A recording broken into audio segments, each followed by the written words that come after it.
नमस्कार, मैं हूं प्रभाकर मणि तिवारी। आप देख रहे हैं मेरा खास कार्यक्रम पॉलिटिक्स विद प्रभाकर। मैं अभी बेंगलुरु में हूं और आपको पता है मैंने 2 रिपोर्ट बनाई थी। असम के सिलचर में जो चाय बागान की ज़मीन पर सरकार ग्रीनफील्ड एयरपोर्ट बनाने की योजना बनाई है सरकार ने, उसके खिलाफ मजदूरों का आंदोलन लगातार तेज होता जा रहा है। मजदूरों का कहना है कि चाय बागान की ज़मीन पर एयरपोर्ट बनने से करीब 2,500 मजदूरों की आजीविका छीन जाएगी। तो मजदूर जान देने को तैयार हैं, लेकिन 1 इंच ज़मीन छोड़ने को भी तैयार नहीं है। यही दिखाऊंगा आपको, झलकियां मैंने दिखाई। इसके पहले एक बात याद दिला दूं कि मणिपुर डायरी का दूसरा एपिसोड कल यानी 7 मई शुक्रवार सुबह 11 बजे शनिवार सुबह 11 बजे देखना मत भूलें। पहला अंक काफ़ी पसंद आया आप सबको, मुझे उम्मीद है कि दूसरा अंक भी पसंद आएगा। तो चलिए बात करते हैं ताज़ा क्या क्या हो रहा है, क्या क्या हुआ है, उसके बारे में बात करते हैं।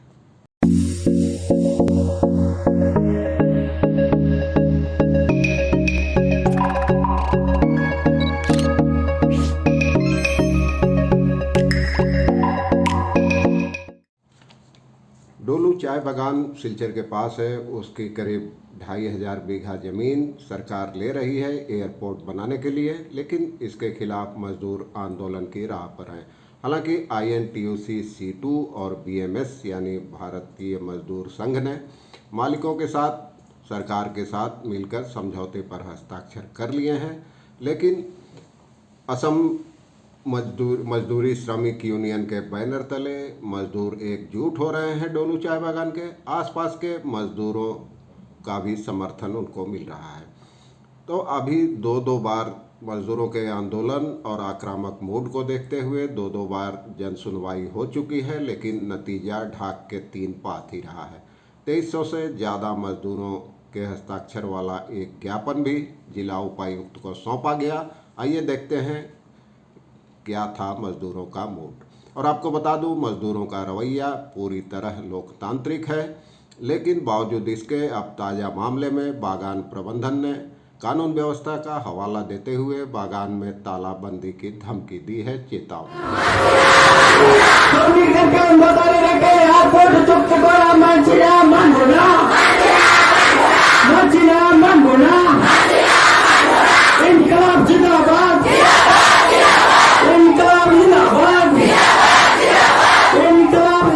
मजदूरों की आपत्ति के बावजूद सिलचर के सांसद राजदीप राय ने दोहराया है कि ग्रीनफील्ड एयरपोर्ट परियोजना हर हाल में लागू होगी।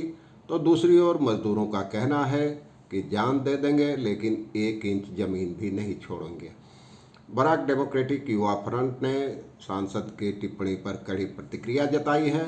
मजदूरों की मांग है कि वैकल्पिक खेती और पुनर्वास की जमीन दिखाए प्रबंधन पहले, इसके साथ ही काम की रोजगार की गारंटी भी सुनिश्चित करे।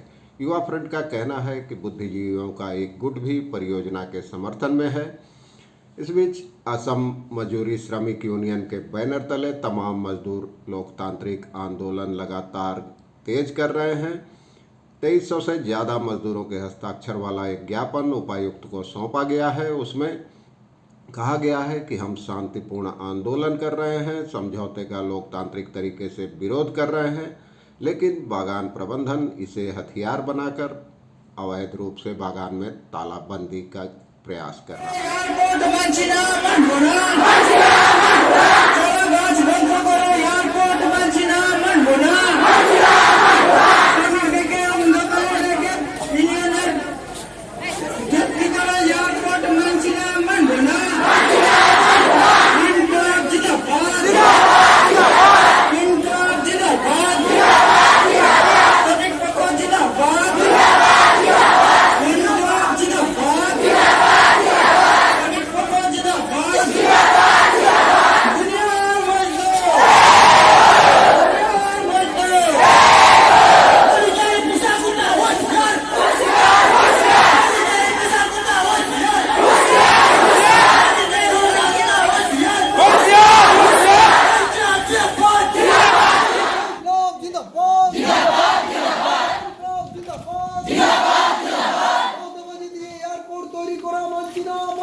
চলছে চলবে শ্রমিক ঐক্য জিন্দাবাদ শ্রমিক ঐক্য জিন্দাবাদ দুনিয়ার মজদুর দুনিয়ার মজদুর ইনকলাব জিন্দাবাদ ইনকলাব জিন্দাবাদ শ্রেণী হুঁশিয়ার শ্রেণী হুঁশিয়ার শ্রেণী হুঁশিয়ার গণতন্ত্র করে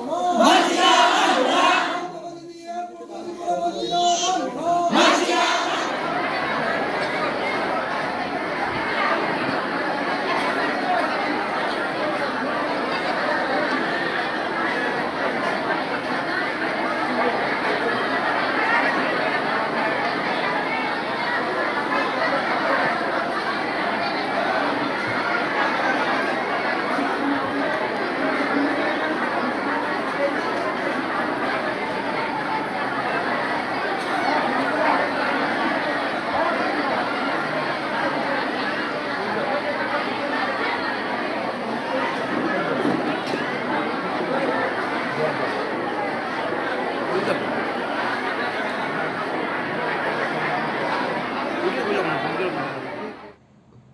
उपायुक्त को साफ कर दिया है मजदूरों ने कि एयरपोर्ट परियोजना किसी भी सूरत में स्वीकार नहीं करेंगे।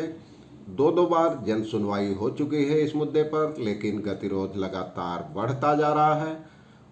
मजदूरों की दलील है कि पहले पुनर्वास की जगह दिखाए प्रबंधन, उसके बाद ही एयरपोर्ट पर समझौता होगा। और यूनियन का कहना है कि 2500 बीघा तो दूर, हम 1 इंच ज़मीन भी नहीं देंगे। तो लगातार बढ़ता जा रहा है आंदोलन। कई चीज़ें हैं। मजदूरों की दलील है कि वे एयरपोर्ट बनाने के खिलाफ नहीं हैं, लेकिन डोलू के पास ही लंबे समय से परित्यक्त बागान है, सरकार की खास ज़मीन है, वहाँ एयरपोर्ट बनाया जा सकता है। लेकिन एयरपोर्ट बनाने के लिए एक हरे भरे चालू बागान को नष्ट करने की, साफ करने की क्या तुक है। जैसा कि मैंने आपको बताया कि INTOC, C2 और BMS जैसी बड़ी यूनियनें एयरपोर्ट परियोजना के समर्थन में है। इन तीनों ने सरकार बागान प्रबंधन के साथ हुए त्रिपक्षीय समझौते पर हस्ताक्षर भी कर दिया है। मजदूरों का सवाल है कि आखिर इतनी हड़बड़ी में समझौता क्यों किया गया, और वो भी उनको बिना बताए, बिना सूचित किए, बिना सलाह मशविरा लिए। यूनियन का कहना है कि इस हड़बड़ी से साफ है कि दाल में कुछ काला जरूर है, इसलिए हम लोकतांत्रिक तरीके से अपना आंदोलन जारी रखेंगे। आज के लिए बस इतना ही। आगे कुछ अपडेट होता है तो मैं नियमित आपको बताता रहूँगा, और मैं इसी हफ्ते कलकत्ता भी लौट रहा हूँ। एक बार फिर आपसे अनुरोध कि मणिपुर सीरीज़ देखते रहिए, मणिपुर डायरी देखते रहिए। धन्यवाद, नमस्कार।